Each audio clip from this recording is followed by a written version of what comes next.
Hi guys and welcome back to the channel. Today I've got two replays in the Tier 8 German tank destroyer, the Fortress Ferdinand. Now the Fortress Ferdinand is a tank that is similar but better than the tank that came out this week, which was the KV4 KTTS. You want to go check out the tank review for that tank.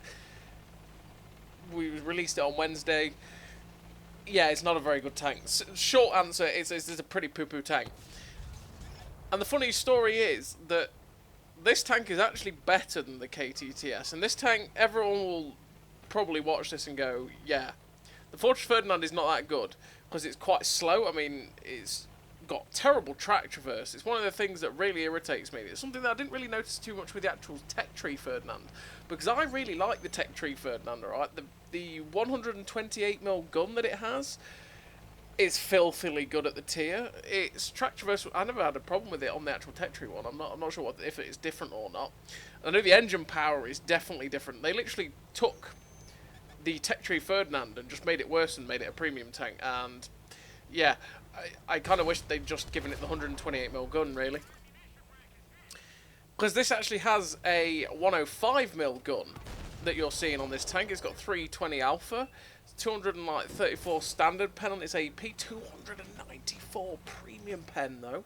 To be honest, the 294 premium pen is filthy and it's fantastic. And to be honest, I don't have too much really wrong with this gun. This gun is pretty damn lovely. It's just the reload is, it's all right. It's just really the chassis, to be honest. It's just complete poo. Because obviously you've got 200mm of frontal armour, but it's only 200mm of frontal armour in specific spots on the upper plate. You've got two big cheeks that are easy weak spots to hit. The lower plate is easy to hit. And not just that, in the 6.0 meta as well, the superstructure of 200mm is also poo. Because the 6.0 meta of, well, I say meta, the 6.0 RNG on its penetration just means that anything with like 220 pen tends to just fly straight through it, and it's pretty irritating, to be honest. Now, this game on Prokhorovka that we're seeing at the minute, we have taken a very aggressive position for a Fortress Ferdinand, especially when there was artillery. Artillery punished us twice, because obviously the artillery knew that the Fortress Ferdinand was the thing to be feared, because we all know it's so OP, yeah? That's why he was constantly going for us, because Fortress Ferdinand OP, we need to get rid of it. But we are in an aggressive position for this tank.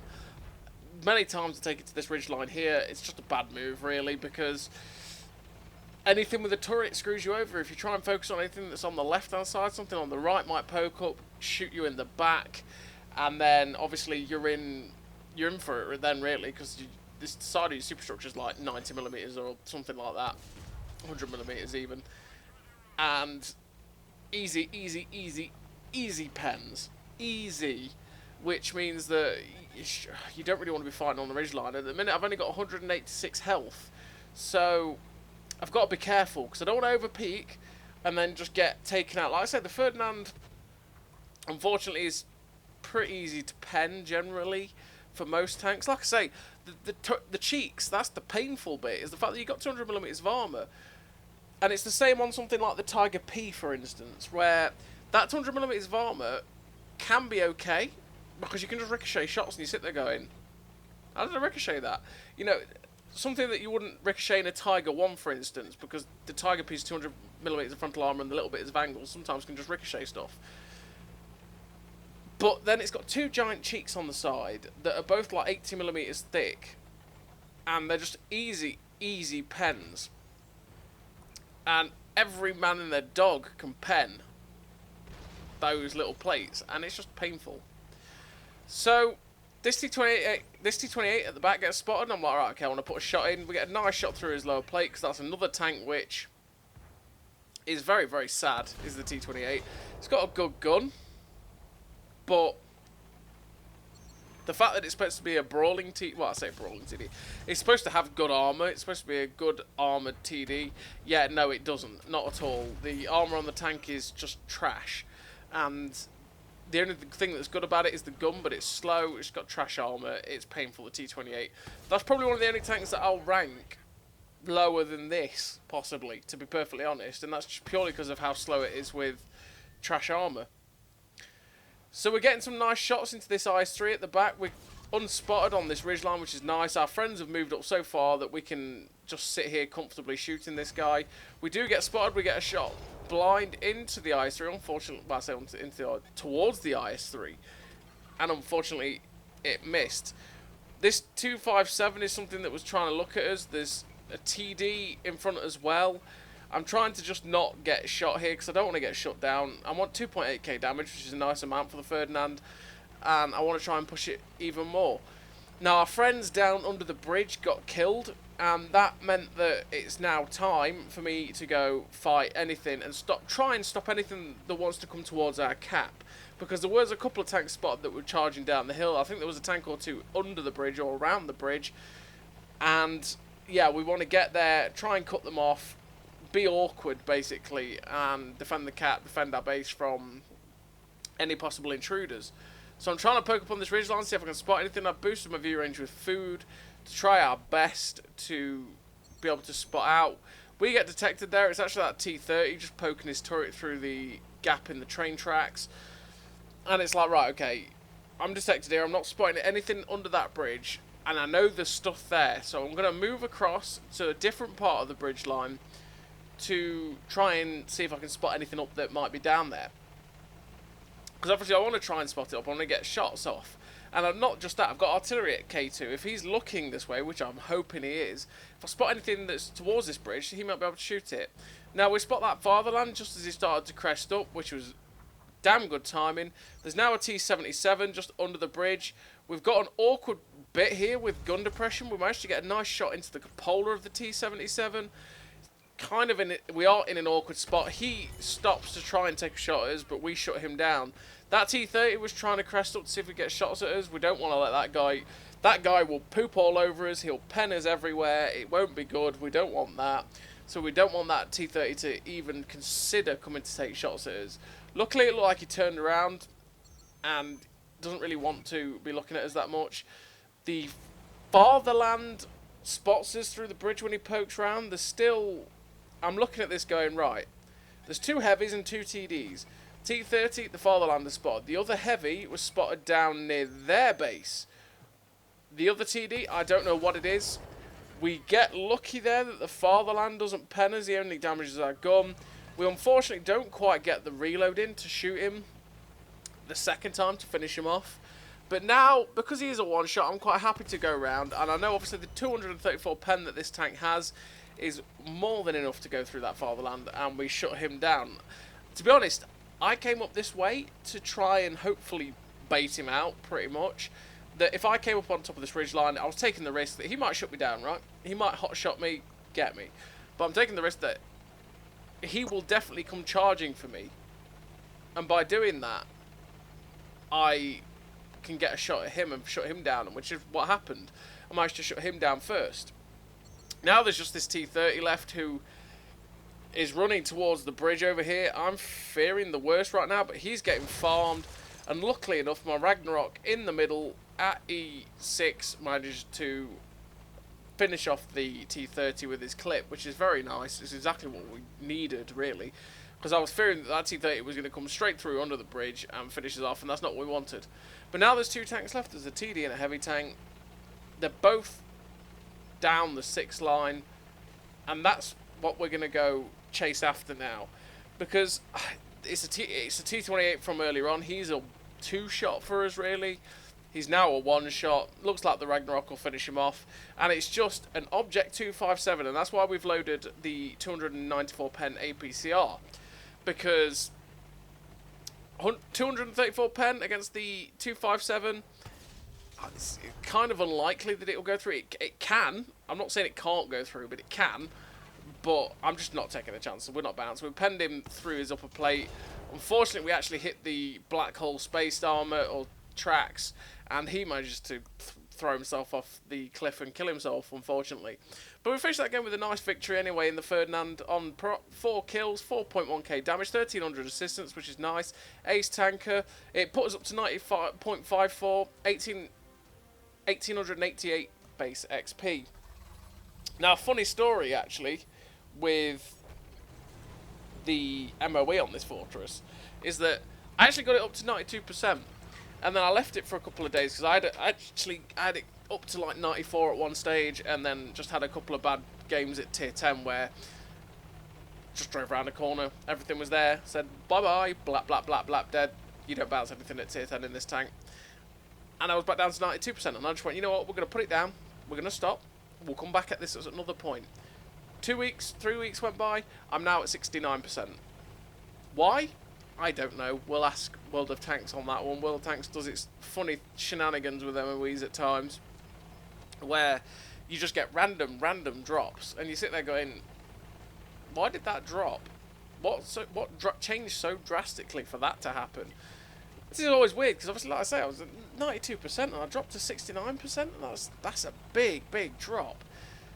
People can't be playing the Fortress that much, and that well, right? No. Anyway, so we're on the second game, and we are on El Halouf, and I'm thinking, you know what, I might go up to where Swindle is in his Barask and go help him on that little ridge line, because if I can get on that ridge line, obviously I'll be able to stay sort of hull down. I'll angle the upper superstructure a little bit more, make it harder to pen. Hopefully they won't see the cheeks, all that good stuff. I don't really want to be poking the corner over on the right where the heavy tanks are, well, the heavy tank and the medium anyway, because it's the 53 TP, sorry, and the other heavies, they might poke the corner where they are, and it just makes it easy pens for them on me, really, and I'm not really feeling that in me waters. So I decided to go against that, and I am coming up here onto this ridge line, and I'm just kind of hoping that something drives across. There is this Centurion here, but it's just not happening, and I'm not waiting around. I'm thinking, you know what, screw this, we're not waiting, we're just going to charge. We're going after this Centurion that's sitting in the open, and we're going to put some shots in. He's very stopped, bless his cotton socks, and we don't finish him off. That was a poor choice of shot there. We shot his tracks, we should have just shot the upper plate. Luckily enough, he doesn't pen us. We finish him off. He's a stock Centurion. He's got the comet gun. He's got the stock turret, which is garbage armor. And yeah, I don't know why I went for the tracks. We get a nice shot into the cupola of the 53 TP. Swindle finishes him off. And now there's this IS-3 on this corner, which is going to make it awkward. So I swivel around here. And what I'm going to do is back up towards this hill behind me so I don't get shot from the guys around the corner. And I'm hoping that the IS-3 will give me shots. He looks like he's coming round. He's got his ass in the breeze. I'm going to try and track him in place and pen him. We do that. Swindle's come round on the other side. My team's coming round to shoot this guy. The Bone Shaker's making it awkward for me to get shots. We get shot in the back by the medium tank, the T-43 that comes in. And I'm thinking, you know what, okay, I'm just not. I'm going to charge around this corner, go after this Oni with my pals. I'm not going to get shot in the back by the T-43, which I'm not going to do too much to. We track and pen the Oni there, because if there's something you don't know, if you've got like 200 odd pen, you can track and pen the Oni when he's angled like that quite easily. They are pretty easy tanks to do that to, and we shut him, well, we shut him down. We're going to go for shots into this VK now, lower plate, straight through. We've loaded the premium, because I'm thinking I don't want to overexpose against this VK101P. I won't pen his cupola with the 234 pen, because the amount of time the cupola on the VK101P is a funny one, because it's actually better than the Mauschen, sorry, not the Malbreaker. Anything's better than the Malbreaker. It's actually better than the Mauschen, the tier 9's cupola, which is weird. So you need about 260 pen to go through it. But fortunately enough for me, coming around this corner, he's actually got the 105, so I'm a 2-shot for him. And we're getting some nice shots into his lower plate. He gets finished off. This Scorpion at the back, like Neo, absolutely matrixes that, stops dead just before the shell hits him, but then he drives out again. We managed to track him in place. Hopefully we'll get a shell in again. He's disappeared and repaired his tracks there. We're going to see if we can get another shot into him just over the top of the building. The gun traverse there does us in a little bit, but we managed to get the shot in perfectly. He's now a one-shot. Hopefully we'll finish him off. No, we don't quite get the shot and we rush it. He drives out and our friends finish him off. Now there's only a medium tank, light tank, tank destroyer and the artillery left. They know the medium tank is. He's down below. He's got shut down. The tank destroyer here is the Panther 2, who is annoyingly YOLOing off the cliff, which is making it very unlikely we're going to get any damage on him. The light tank's still up front. We know where the artillery is, probably. He's probably in the arty spots at like K2, 3, especially since my medium tanks are ahead and not spotting him. The 132, thankfully, drives out directly in front of us, donates his hit points to a shell for the fortress. Thank you, sir. You know my pain. Thank you, sir, very much. And now there's just the artillery, and obviously I'm looking at this going, am I going to get to the artillery first? Probably not. The light tank's charging up the cliff. He's going to get there. There's tanks like the Freedom, which is much quicker than even much quicker than I am. And yeah, but the fortress, it's an oddity, right? The fortress, because it's got a good gun, it's got a good pen, it's got reasonable reload, but the chassis just lets it down so much, and it's just never worth the money. But it's a funny one because the KTTS is so much worse. Well, it's just worse than this tank, and I never thought that a tank would actually come in that's worse than the fortress. But anyway, we finished that game with a nice amount of damage, 4.1k damage, ace tanker, high caliber. This was actually way before I got my second mark. 1910 base XP and 1000 assistance, and a really nice game for the fortress. And I thought I'd show it off since it's actually better than the KTTS. So as always, everybody, thank you very much for watching. I'll see you next time.